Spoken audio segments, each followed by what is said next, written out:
program ko at kaya ano ko siya.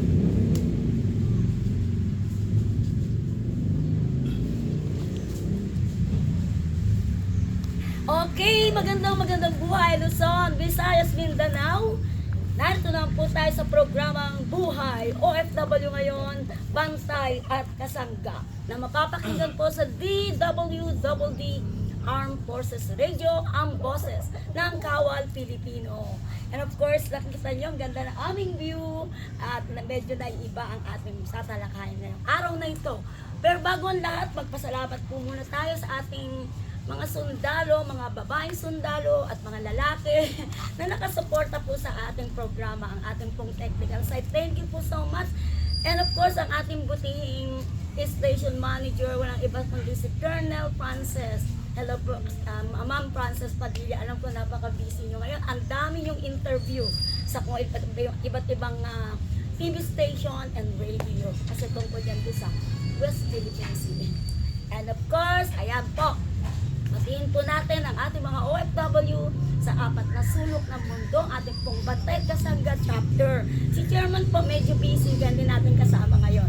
Pero ngayon po ay pakikilala po muna natin ang ating kaibigang taga-media rin. And of course, meron siyang sariling program. Walang iba kundi si Miss Shane. Hi, Shane! Hello, good morning po sa lahat po ng nakikinig at nanonood po ng Bantay OFW. Hoy, OFW! Ay, OFW pala. Ayun, Bantay at Kasangga. And of course, Bantay at Kasangga. program mo. Yes, Bantay at Kasangga ni Terry Alpa at ni Chairman Albert Guanzon. And yun nga po, naanyahayahan po nila ako dito para mag-interview po dito kay Architect. And by the way, ako naman po ay may programa sa kabilang istasyon, Usapang Kabayan po. Every Thursday naman po ito, 4 to 5 p.m. Yes, ayan po. Subaybayan nyo rin po siya palagi. Napakaganda rin po ng kanyang mga programa. Marami po kayong matututunan. Maraming negosyo, livelihood para po sa ating mga OFW. Pero ngayon po, siguro tanong nyo, wow, ang ganda ng lugar natin. Meron tayong isang background dito. Ito po yung groundbreaking ceremony po. Magmula po sa Jaja Design Group, Architecture and Interior. Kasama po natin ngayon ay isa pong dating OFW. At ngayon po napaka-successful na po niya kasi nag-retire na po siya. Hindi po habang buhay nandiyan kayo sa ibang bansa. Darating po ang araw, mag-i-stay kayo sa Pilipinas. And of course, pag mag-i-stay kayo, kailangan meron na kayong pagkakakitaan, no? Yes, At magandang bahay. Okay, pakilala na po natin si Architect Alvin Cornejo. Hi, Architect, bati ka muna. Magandang tanghali, hapon, or gabi kung saan man kayong parte ng mundo. Magandang araw po sa inyong lahat ng mga nanonood, nakikinig sa ating Buhay OFW ngayon kasama si Ma'am Terry at saka si Ma'am Shane. Yes. Ayan, anong una nating tatanungin? Siyempre tanungin natin, ano ba yung unang-unang bansa na kanyang pinuntahan bilang isang OFW? Bali, isa lang naman bansa Ay, yung isa lang. bilang OFW Mm. ay nung later part ng 20s ko, nagsubok ako na actually by accident lang yun by accident. Nagsubok ako pumunta ng Saudi Arabia na pinalad naman makarating doon. Yun. Ayun. So, ilang taong ka sa Saudi? 10 years po, ma'am. 10 Ow! years. Agal. 10 years. Ano bang trabaho mo roon? Nung nag-apply po ako as an architect po ako doon. Then tapos po yung kontrata ko with my employer as an architect. Yes. Usually po, di ba po tayo nag-a-apply para, kumbaga, mas malaki ang kita natin sa abroad, di ba? Pero bakit Saudi Arabia? Bakit hindi sa Europe o US? By that time na nag-apply po ako, actually yung ang pinag-isipan ko nun is either Australia and then Singapore. So yung mas malapit po Singapore then Australia, maganda yung climate doon. I wasn't expecting na sa Middle East ako mapupunta. Siyempre, ang nangyari po doon is by demand. Yung demand po ng mga sa construction is mas marami po doon sa Middle East. So I tried po doon sa Middle East. Kaya luckily natanggap naman po tayo. Oo. Saan ka sa Middle East? Saudi Arabia po. Sa Ah, Jeddah. ayun, Jeddah. Jeddah. Jeddah. Pero usually po ba, kumusta naman po ang inyong kumbaga sitwasyon doon? Siyempre sa una, dahil first timer kayo noon in your 20s, di ba? Pwede po ba natin ikwento? Bali, yung first time ko, syempre, mixed emotion. Nung bago ako umalis ako dito, mixed emotion. Kasi hindi ko alam kasi yung mga nababalitaan natin, lalo na pagdating sa Saudi Arabia. Diba, mga namumulestya, mga kasama natin OFW. So, basically, I was afraid. I was hesitant po na tumuloy. But then, challenge yan for better future. So, ginarap ko yung opportunity, mixed emotion. Then, yung punta ko doon, ang pinakamaganda naman kasi doon is yung father ko is in Riyadh. At least ilang parang provincial rin lang ng Saudi Arabia. So, we connected. So, at least medyo nakampante ako doon. So, ang father pala niya OFW din. Dapat pala sinama natin dito. Oo. So, ano rin siya? Architect din siya? Hindi po. Ang tatay ko po is hindi po siya nakatapos ng high school hanggang elementary lang. Pero nagsumikap po siya. More than 20 years po, at least 27, 28 years po siya sa Saudi Arabia. So, nung nasa mid part na ako nung tenure ko sa Saudi Arabia, sabi ko, it's time na magpahinga na siya. Ako na bahala yan. Kasi sabi nga niya, hindi nakatapos ng pag-aaral. Pero ano ang kanyang trabaho doon? Bali siya ay electrician at saka tubero. Okay, tama. Okay. Okay, bilang architect, yung sinapos nagawa mo doon, yung ba ang trabaho mo sa Saudi? Sa Saudi po, yung I admit na yung mga napag-aralan po natin dito, yung practice po dito, medyo iba doon. But then, mas advanced yung technology nila with regard sa construction.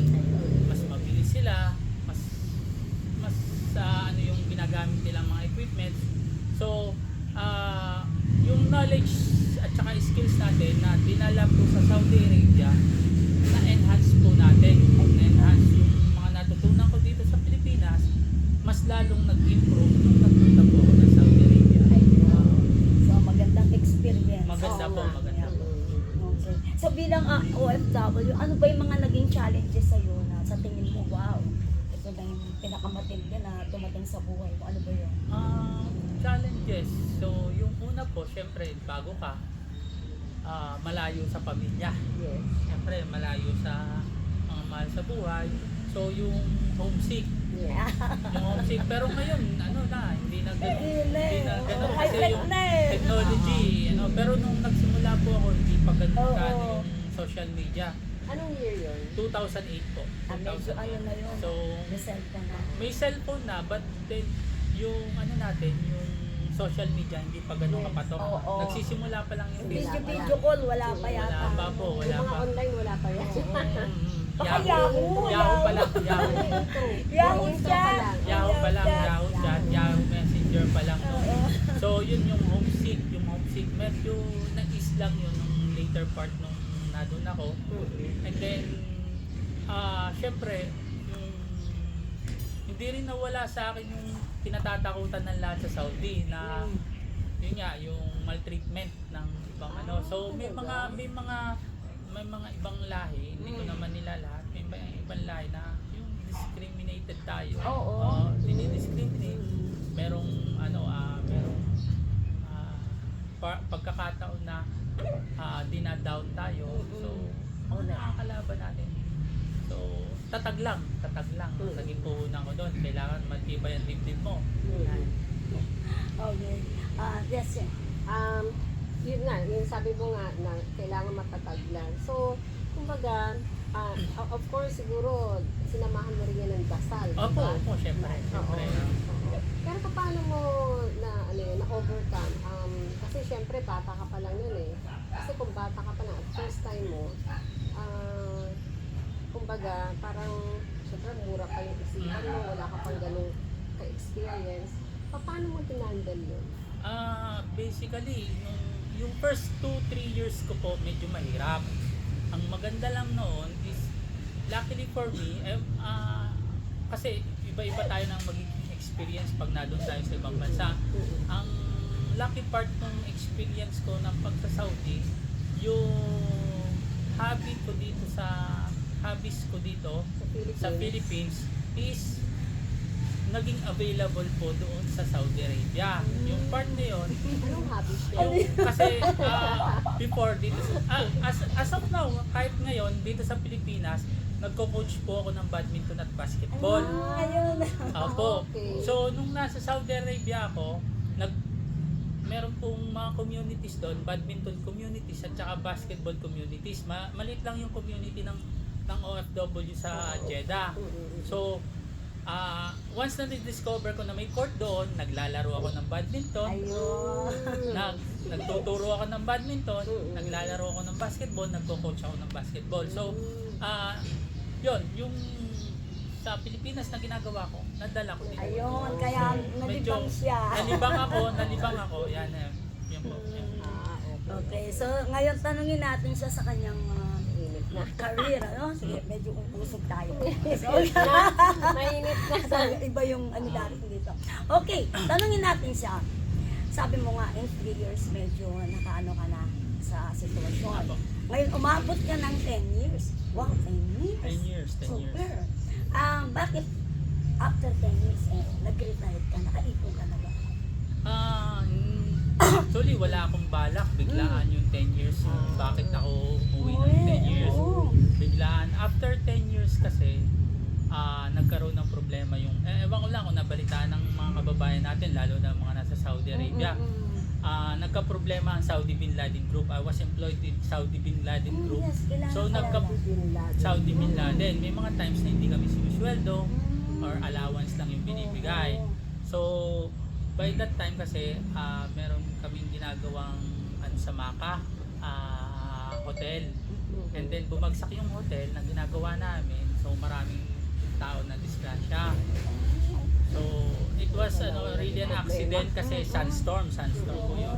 So, bumagsak, nagkaroon ng problema. So, mga a year or two na ganun po, hindi kami sumusweldo or allowance lang binibigay.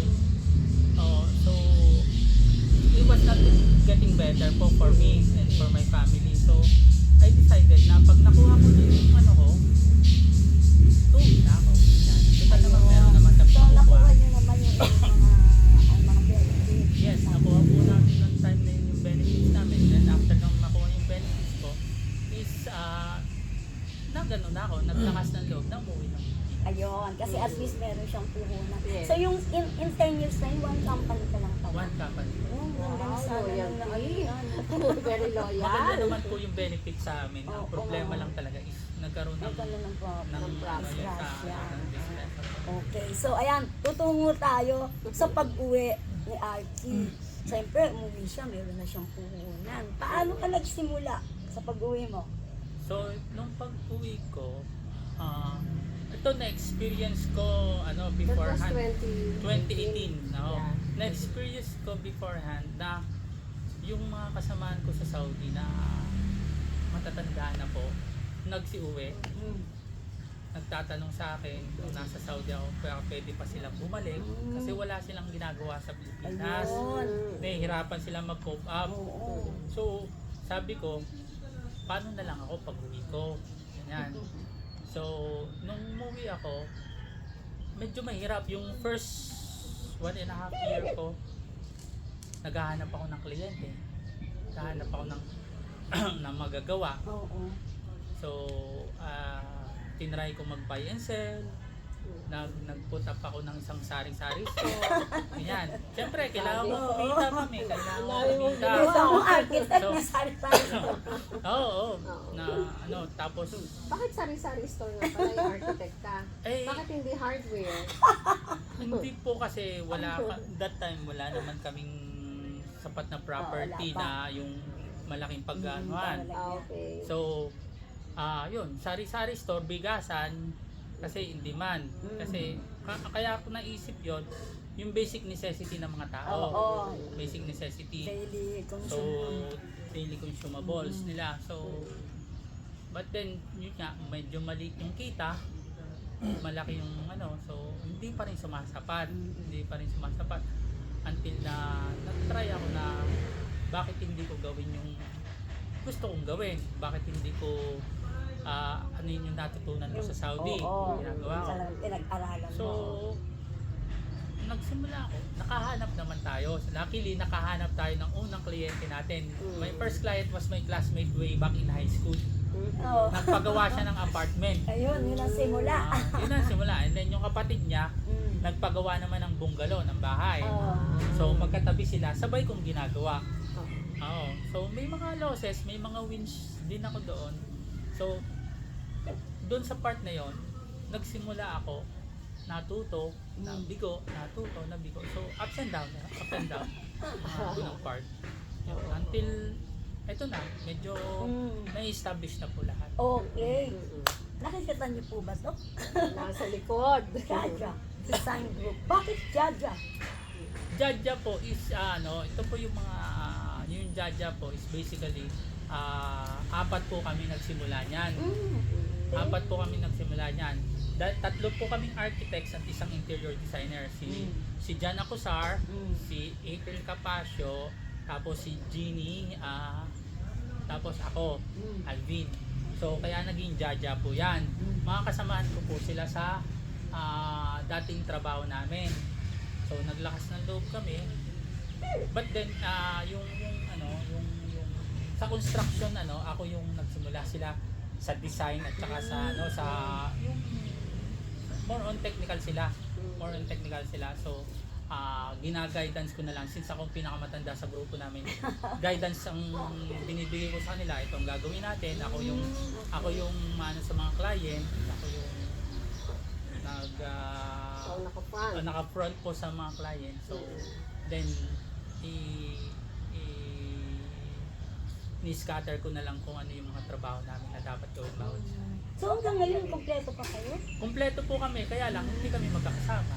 Minsan magkikita lang kami or minsan tawagan lang kami. Pero sa company? Sa company, isa po po. Isa pa rin, Isang grupo. isa pa rin. Ah, Ibig sabihin, albawa, ikaw, meron ka nakuha na project. Kaya pa rin Ganito. lahat. yes, ma'am. Okay, maganda. So, kailan po ka nagsimula? Ang basically po ito ay rebranded na lang. Rebranded. May mga sad stories na kapaloob po dito sa Jaja. Bali, ang Jaja was formed January 2024. Ito lang taon ito. Yung Jaja. Pero po, beforehand, hindi po Jaja. Bibits yan. Bibits. Why bibits? Bibits po is actually my nickname. Sa akin po nakapangalan, but then ni-rebrand po namin. Kasi nga may sad story yung Bibits. Sa kanila. May sad Huwag tayong story. iiyak sa sad story dyan. Doon tayo sa happy. Sa happy po tayo. Okay. So, ngayon, it means 2024. 2024. 2025. Pero sa ngayon, ikaw na lang ang nandiyan pa rin kayo. Nandiyan pa rin sila lahat. May Okay. kanya-kanya lang kami tinatrabaho, but then tulong-tulong pa rin kami. Tulong pa rin sila. Okay. Tanungin natin, ano ba ang mga service na binibigay ng Jaja Design Group? Jaja Design Group is a design and build company. So we design based on your requirements. Halimbawa, gusto niyo two-story, bungalow, resort, residential, commercial.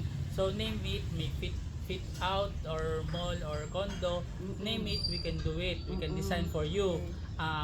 Meron po tayong licensed architects. Ilan po kami licensed architects. And then meron po tayong mga registered engineers na kasama at saka interior designers.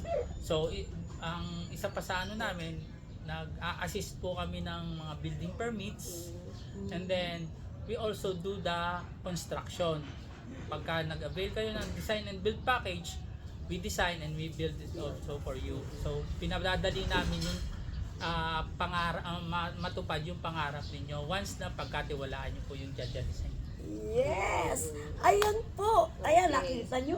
Model natin to. Ating OFW ngayon, successful ulit sa Pilipinas, ha?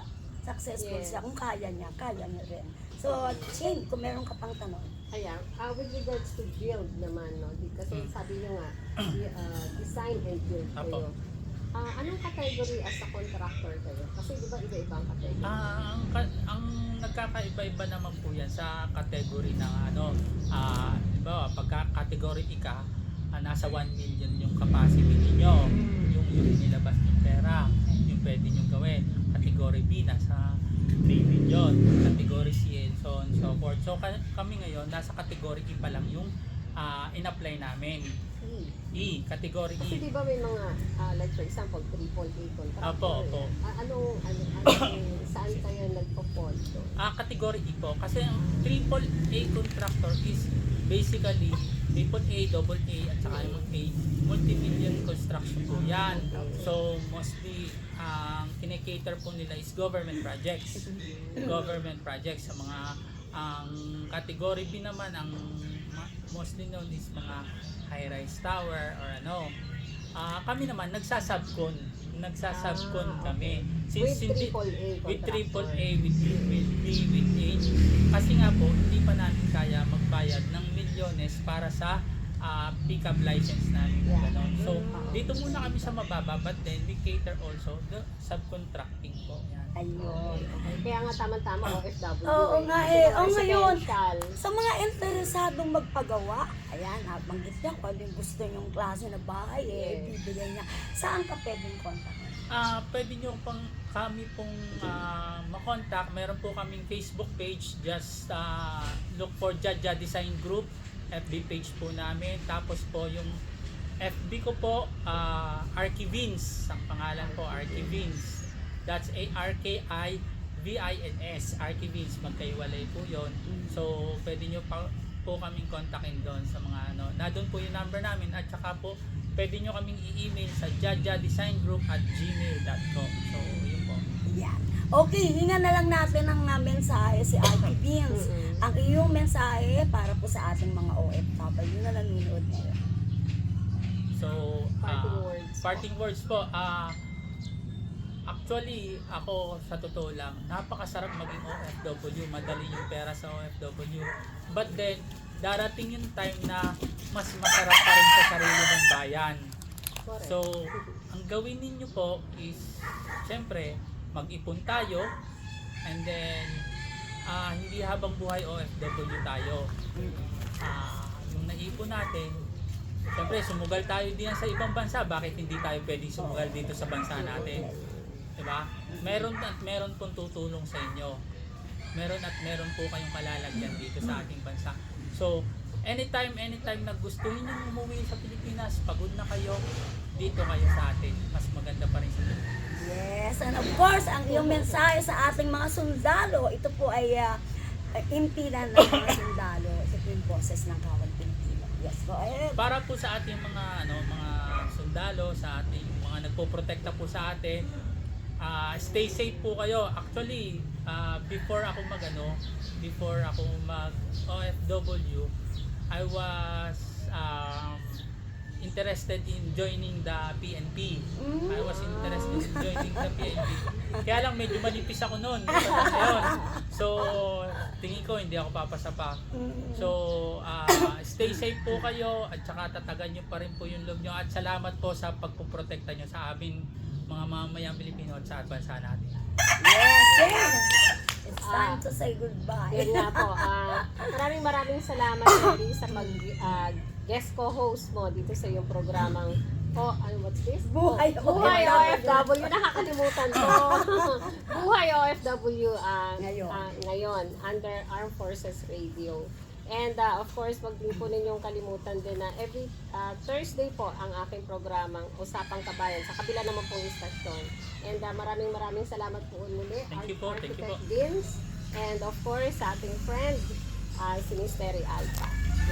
Yes, okay. Okay, naku, maganda itong ating segment na ito kasi maraming natutunan ng ating mga kababayang OFW yan kung paano makop yung mga problemang inyong kinakaharap. Sabi nga kanina ni Architect Vince, panalangin kailangan yan. Okay, magpapasalamat tayo, Architect. Thank you po, thank you for Very guesting me. supportive po talaga siya. Talagang i-recommenda ko siya sa inyo. And thank you sa ating pong partner. Siya po yung ating sponsor. Mapapanood niyo po kan tayong aming ginawa ritong pagbuhukay. And of course, sa ating pong mga kasamang OFW, kay Founder Albert Bonson, at lahat-lahat po ng chapter sa 4 na sulok ng mundo, ito na po ang inyong pagkakataon na matupad po ang inyong pinapangarap na bahay. Bahay na gusto nyo ang design, hindi po bahay na binili nyo na hindi nyo gaanong type kung anong itsura niya.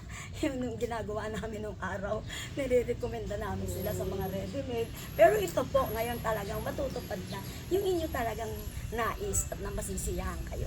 Okay, at siyempre maraming salamat po sa lahat po ng ating followers and viewers sa 4 na sulok ng mundo. Pansamantala po kaming magpapaalam. Ito po si Terry Alpa, and of course, And this is Shane Pe. and Architect Vince. Maraming salamat po para po sa programa Buhay OFW ngayon, Pantay at Kasangga. Ito po si Terry Alpa. Maraming salamat po. Thank you po. Thank you.